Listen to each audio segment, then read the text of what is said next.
Excellency, President Tebboune, President of Algeria and Chair of APRM, Excellencies, Heads of State and Government, representatives of Africa Peer Review Mechanism, the United Nations Economic Commission for Africa, United Nations Commission for Africa, ladies and gentlemen. The time has come to rewrite our history and reclaim our narrative and charge the African Renaissance forward. Esteemed colleagues, our urgent calling is to fulfill our duty to Africa's people and ensure that our continent takes its rightful place in shaping global progress in its full capacity and potential, both as a people and as countries.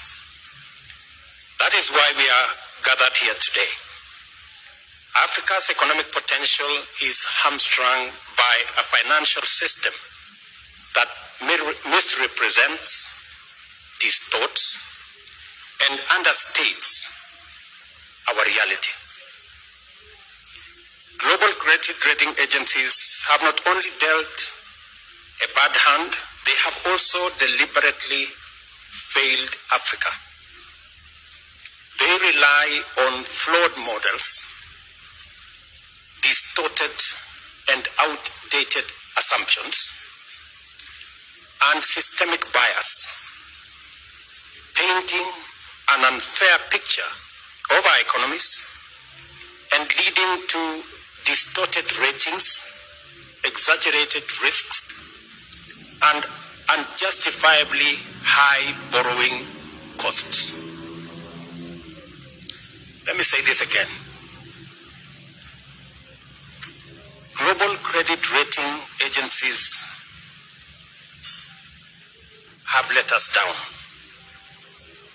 They continue to rely on very flawed models and outdated assumptions. And the whole system is also biased. The result is that they paint a very unfair picture of our economies, and this has devastating effects because it leads to distorted ratings of what the situation really is.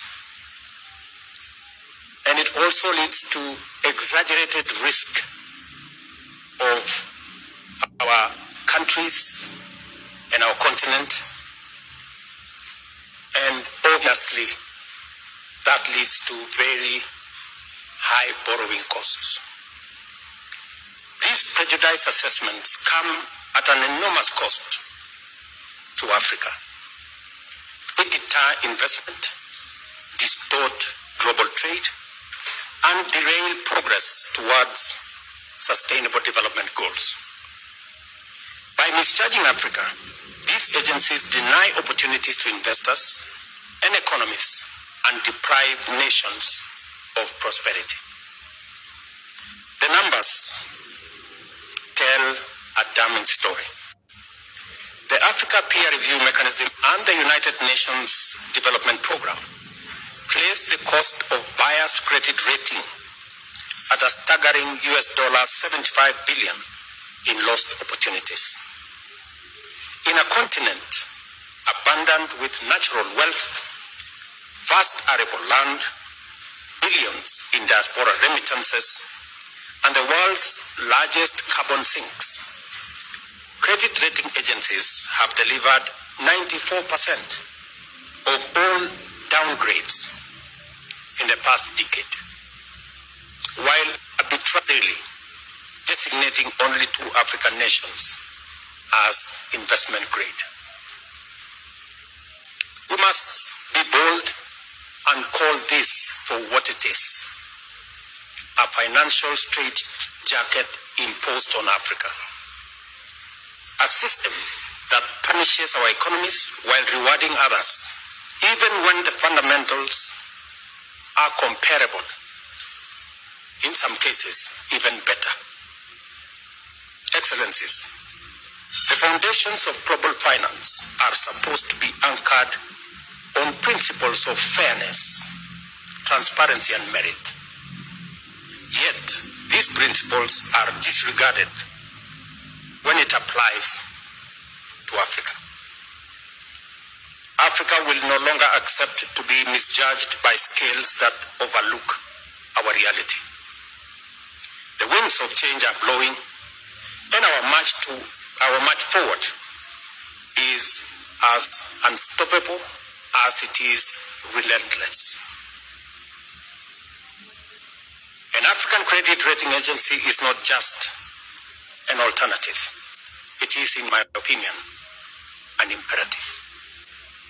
This agency must be globally credible and backed by rigorous, credible data and driven by high reporting standards. But more importantly, it must reflect Africa's reality correctly. We will not walk this journey alone. We will build alliances east, west, and north, grounded in shared values of dignity, equity, and progress. We will hold rating agencies to account and demand accurate standards. We will leverage the experience and expertise of Pan-African credit rating, strengthening their capabilities and expanding their reach. The potential impact is profound. Research shows that a one-level improvement in Africa's average credit rating would unlock $15 billion in additional funding. This alone would outstrip official development assistance and meet some of the critical aspects of Africa's infrastructure needs. The opportunity is within our grasp, and we must seize it. I want to emphasize that this agency will complement international credit rating agencies by filling in data and analytical gaps. In other words, it will do the heavy lifting that international rating agencies may lack the time, inclination, or capacity to undertake. I see the role of Africa credit rating agencies as one of demystifying and democratizing sovereign credit assessments. It must develop a methodology that is objective, transparent, and replicable, rooted in the rigor of science rather than the exclusivity of tradecraft. Let me commend the United Nations Development Programme and AfriCatalyst for stepping forward to support African nations in strengthening their credit worthiness. This is the kind of partnership that we need, rooted in action. I leave you with the words of African Development Bank President Akiwumi Adesina, and I quote, "The perception of risk is not the reality of risk. Wrong scales will always give wrong weights." End of quote. It is time for Africa to use the right scales, one that reflects its true weight. The African Credit Rating Agency will do just that. Thank you for your attention.